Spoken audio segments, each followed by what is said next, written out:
Welcome to day 188 of 300 Movie Challenge. Today we watched the highest grossing film of January 2010, which was The Book of Eli. This is It's hard to talk about. so the premise of okay, let me understand the premise of the movie. So it's there has been like a nuclear fallout and hmm everything. There are survivors, however. Mhm. It's not really discussed like why there's a lack of written material or knowledge or anything, but there is for some reason. Just because. I mean, it And makes sense that like if people are just trying to like not die, that like it wouldn't be that big of an issue, like a big of a I thing. guess, I but I guess. feel like if there's like automobiles and stuff, I'm sure there's some buildings that would have still kept like Well, he did stuff. mention like later on that like, well, at least especially for uh the Bible, that like after the war, people were like specifically like burning them and stuff. So I don't know. Yes. Maybe that has something to do with it. I don't know. In any case, so there's that, and he basically decided to make a trek to the west coast to Alcatraz for some reason. Apparently Alcatraz, yeah. Apparently Alcatraz to like recite what the his version of the Bible is, which is basically oh god, I forgot what the Braille. yeah, Yeah, it's Braille. yeah, it has Braille. I had forgotten the word for it. And it has like random it kind of looks like a western in some points and everything. Yeah, when I looked at the Wikipedia page, I was like, Neo-Western. And I was like, what does that mean? And then I saw the movie and I was like, Oh, that's what it means. this is exactly what that means. Yeah. Okay. Yeah. And yes, it is a Western, and I have very weird feelings about Westerns in general. So when I realized that, I was like, so the 300 Movie Challenge finally bestowed a Western upon me, but it's not even a classical Western. I don't even. Well, the thing is, like, to be honest, like, from what I know of, like, Western tropes, they're things that, like, wouldn't even make sense in this movie, let alone not even being in it. So I don't even know Yeah. why they would, quantify They this could as have a just Western. made it So. a normal, like, post-apocalyptic movie. Well, no, just no. like, My point is, I don't understand the Western label in this case. Right. To me, like, if someone said, "Oh, this is a neo-Western," I'd be like, I mean, I guess, but that's not how I would describe it. Like, I don't know. It's just, it The seems like only- a irrelevant label to me. The only ways that I can see it like being like they purposely tried to make it into a western is like how they shot it and they showed in the gritty camera and everything. and then, like, the fact that it's randomly, like, in the desert. Yeah, but other than that, it doesn't really shout western. There's no sheriff. There's no, like, noon shootout. There's no, like, random donkeys everywhere. Oh my god. You're really showing your film knowledge of Western genre. Jesus. But, Donkeys. oh my god. Oh my god. But- Oh, one really minor thing, and you could argue that, like, the film knew this and just did it anyway, but he's going west to, like, San Francisco, right? Yeah. At the end, he's walking along the Golden Gate Bridge. Yeah. That's not an east-west bridge. Oh. It's a north-south bridge. Oops.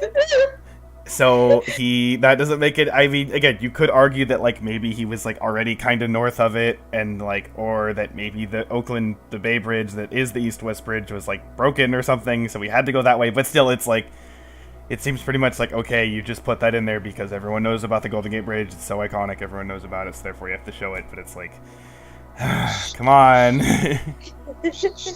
No one who doesn't live. Wait, no one who lives outside of San Francisco knows that.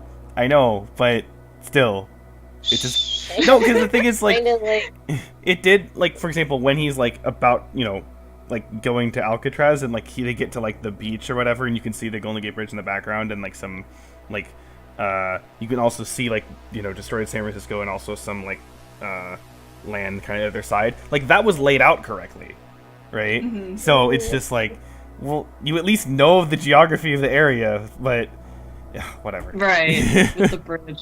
So, it's It's one of those. yeah, it's not Yeah. important, but it's just something I feel like I should say because I feel like it's my duty. But I'm sorry that San Francisco got destroyed again. it's whatever. I'm used to it. Actually, well, the last movie that had a city being destroyed was Cloverfield, and I got New York. So there we go. Oh yeah. We come full I thought circle. 2012 had like San Francisco. Oh yeah, I and- totally I like Destroyed. totally forgot that we watched that movie. Actually, wait. 2012 like didn't show New York at all. Good. It did briefly in Did it? for like Times Square, but otherwise it didn't really show New York. Yeah, because in Oh, terms of like but getting the- destroyed, Came right? on. Because like it showed, there was LA, right, and then there was DC, Yeah. but they didn't so show New just York top- getting destroyed. Huh? Interesting. Yes. for once. Yeah. Give you New York a break, okay? We're really not. We don't give a shit here. Well, technically we're not from New York either, but Close enough geographically. It's a big enough city, so people won't find us. Anyway, so this movie, when watching this, like, for the vast majority of the movie, I was just kind of like, I don't know, like, I didn't know how to feel about it, because, like, there was nothing in it, really, that I was like, I don't like this, but at the same time, I wasn't, like, fully invested, but I Invested? don't Right, yeah. really know why.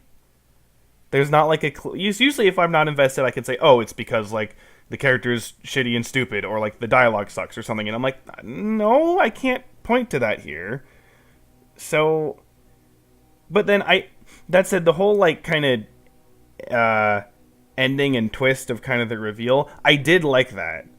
And, like, Yeah. I was like, oh, okay, that's actually kind of interesting and clever, and, so, and I will say, like, I do like a post-apocalyptic, like, settings in terms of, like, the visuals.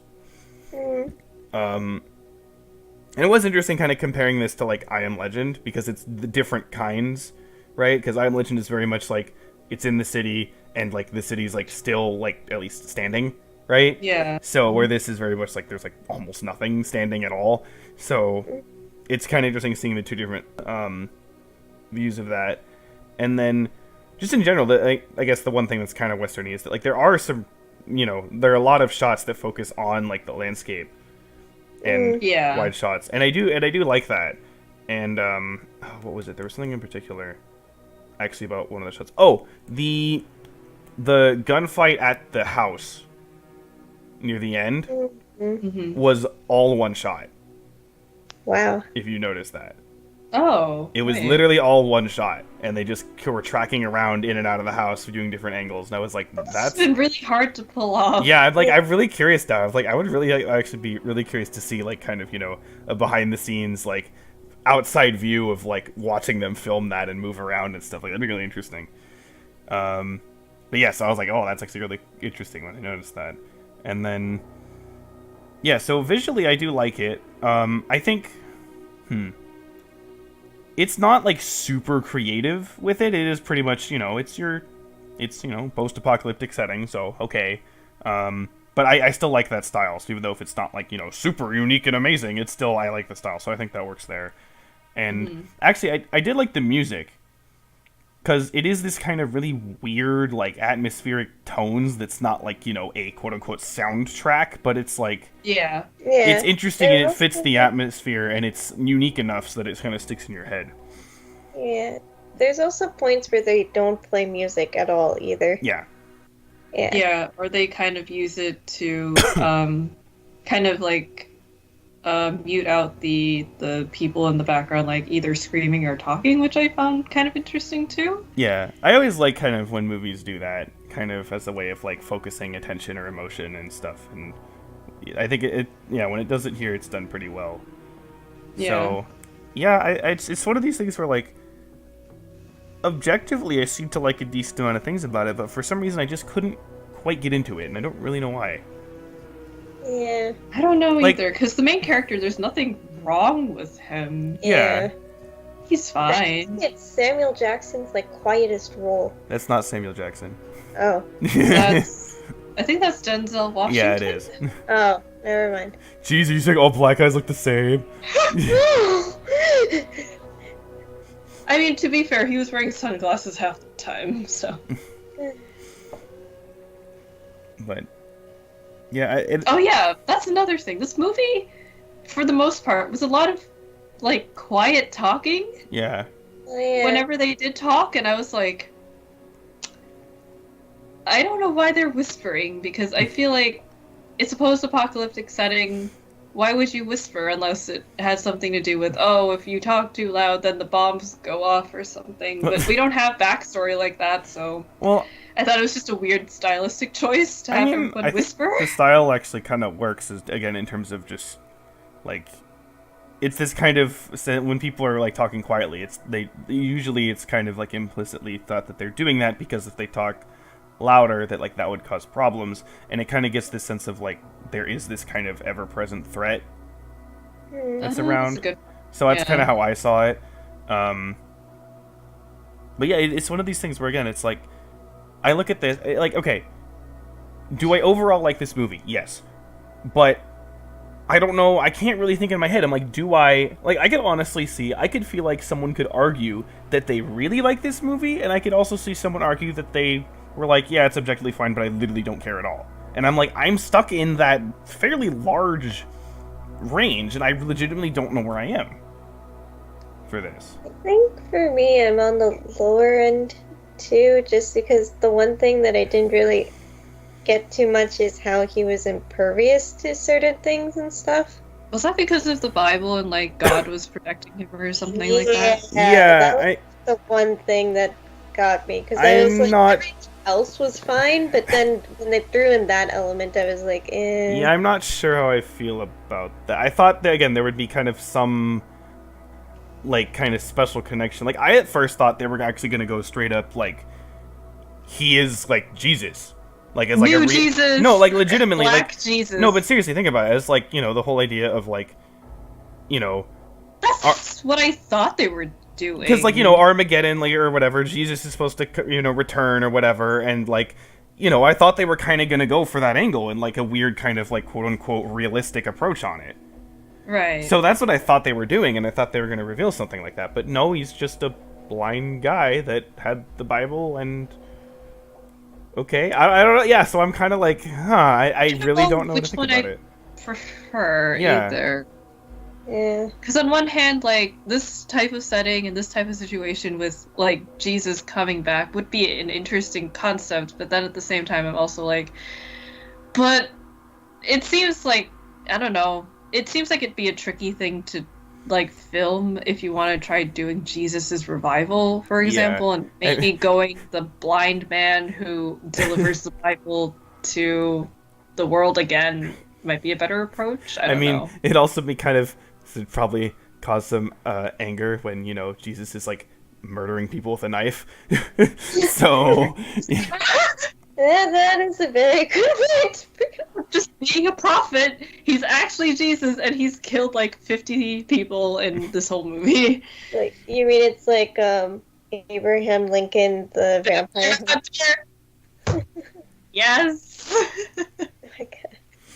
yeah, so I'm legitimately overall I liked it, but I don't know how much yet. I don't know if it's just like, you know, the kind of it's fine, or if it is like I don't think I really like it. I think I would know if I really like it, but I'm still kind of like stuck somewhere. Do in I the like middle. it enough, or do I like it a little bit? Yeah, I don't know. Good, Yeah, like see again, but I completely would understand where someone would just be like, on it. Yeah. But I don't know. I feel like I'm legitimately like not. Because oftentimes we like rank something, right, and then we think, oh, we're going to talk about it and it might change the ranking. Or there's been a few times where I haven't ranked something and then we've talked about it and then I'm like, okay, now I know where to rank it. Right. I still don't know where to rank this. I'm like, I feel like I'm going to come back like tomorrow to rank this or something because I don't even know what to do. Might be a good idea. I'm glad I saw it, but that's kind of all I can say at this point. I don't know. Very difficult movie to talk about. So, I guess if you're, well, I mean, we kind of spoiled the full twist of the movie. Oh yeah. But if it seems interesting, I guess give it a try. Yeah, if you're interested in kind of like post-apocalyptic sort of setting, that's not like it has action moments, but that's like not the point of it, right? It's not like Mad Max, right? That's not the kind of movie it is. So but there are some graphic things in it though, so be forewarned. Yeah, a lot of it's like a lot of that's kind of like shown in shadow and stuff like that though, so it's not that bad. But I will say that given the premise of like it being kind of religious post-apocalyptic movie, it was better than I thought it would be. Yeah, that's fair. I was kind of, because again, I knew it was something post-apocalyptic and I knew it had some religious angle to it, and I was kind of worried it was going to get like really preachy. Oh yeah, it was definitely. Yeah, that was my biggest worry too. And it doesn't. So yeah, because it is interesting, like they, for example, the whole thing about like, because at first I thought they might pull it in a second where they kind of in the middle they were talking about like the bad guy was talking about these people they don't really know how to live because they like don't have the Bible basically, and it's kind of like, was that kind of implying that like if you're not religious you're immoral, you know what I mean? And I was like, they're going this route, but then it was like, oh wait, no, that was just like a ploy because he just wants to control people, and I'm like, okay, fine, you know what I mean? That's like actually makes sense. So but at the same time, it clearly helps the main character, and there is, good stuff in it, like he mentioned. So it is kind of a more balanced, and it's not like about religion itself. It's more so how people like use it and like how it's So so that aspect I was like, okay, good. That wasn't. This is a good way to make a religious movie. You use religion, I guess, as like as a vehicle instead as like a thing to talk about. Mm-hmm. Because it can, like, if you talk about it too much, it gets super preachy, and then people like us, we get very annoyed because of how pretentious it can get. I also found it interesting the fact that apparently at the end of the movie you see that the Bible gets put alongside like some other books too. Oh yeah, and apparently I looked it up. It's apparently they showed like the Torah and the Quran and something else.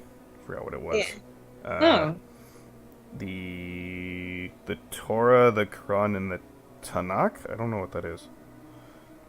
I don't know. Oh, it's okay. Is that also Jewish? Yeah, apparently it just. I clicked the link on Wikipedia and it just brought me to a page called Hebrew Bible. So, even though that's kind of what I thought the Torah was, but whatever. I don't know religions. So we're not experts. We're none of those three religions, so no. There you go. But because the other thing is, again, the whole point, kind of like it's saying that the Bible is like an important, it's an important text for like human society, and it's like, again, even if you're not religious, you can still say it's still important in terms of like cultural impact and stuff, right? So it's not saying that like look at this thing that is inherently good. It's just saying look at this thing that is important, right? Yeah. So and you can't deny that. So no. Yeah. So I mean, the Bible, I think, is the most published work in history. Yeah. Yeah. I think so, yeah. Yeah. So in terms of concept, it was executed pretty well with what they were trying to do with like religion as the vehicle for the whole thing. Oh yeah, actually, another random fact about Bibles, actually.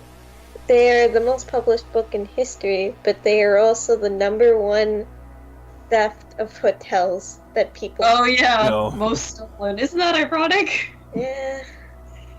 Because in hotels in the drawer, they always have like the Bible, and sometimes they'll have like other books and stuff.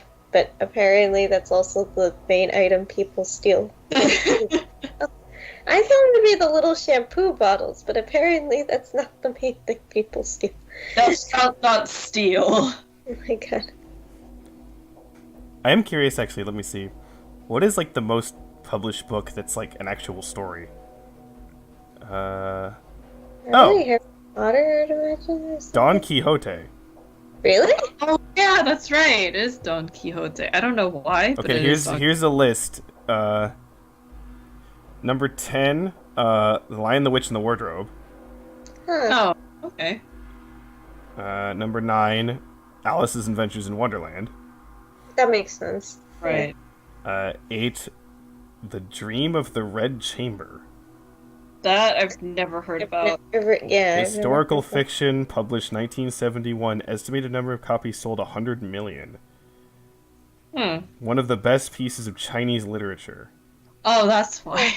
It captures the essence of the country during the Qing Dynasty. Blah, blah, blah. Okay. Number 7, And Then There Were None by Agatha Oh. Christie. Nice. Number 6, The Hobbit. Mm. Of course. Number 5, Harry Potter and the Philosopher's Stone.